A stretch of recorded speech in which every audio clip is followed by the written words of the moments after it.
Hi, Peter Thomson here, and welcome to the Economics of Innovation. So today I want to talk about time, which is a little bit of a funny thing to talk about, but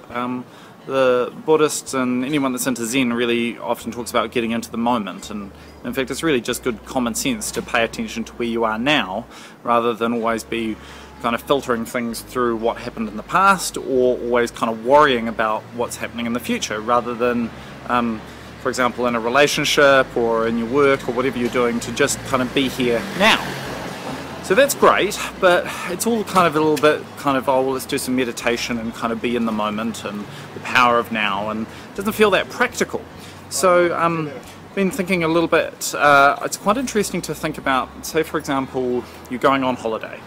and the day before you go on holiday you're in the office and it's another kind of grey day in the office, and it's kind of rainy if you're here in London, and it's kind of, you've got a lot of emails to answer and it's a pretty stressful situation, but you feel good because you know that in your bag are 2 tickets to go to Fiji with your lover or girlfriend, boyfriend, and to be on holiday for a week. And so you're going to feel really happy even though the situation that you're in is you're kind of in a grey office and air conditioning and fluorescent lighting. And then fast forward to being on holiday and you're lying on the beach and it's paradise and it's a wonderful day, but you know that in your bag are 2 tickets to go back to the office and back to the emails and back to the stress. So even though you're in paradise, you can be feeling kind of down and depressed and worried. So I think what's interesting about that is, I mean, obviously we want to pay attention to where we are, enjoy what we're up to, but I think there's a little bit of a lesson in that our brains just seem to be wired to pay attention to what's happening next, or what we think is happening next.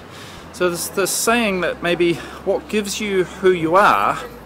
is where you are now, and then the immediate future that you're living into or you're paying attention to. So sometimes if you end up a little bit stuck, or you kind of end up a little bit depressed, not that sure about what's going on, then rather than just focusing on getting present to where you are, which is really important, also think about, well, what can I do to create an immediate future, kind of quite soon, quite kind of present, that you can look forwards to. Because in the end, I mean, it shouldn't matter where you are or what's happening, you should be able to just be cool with it anyway. But if you want a little trick or a little technique to kind of pep things up, then try having something to look forwards to.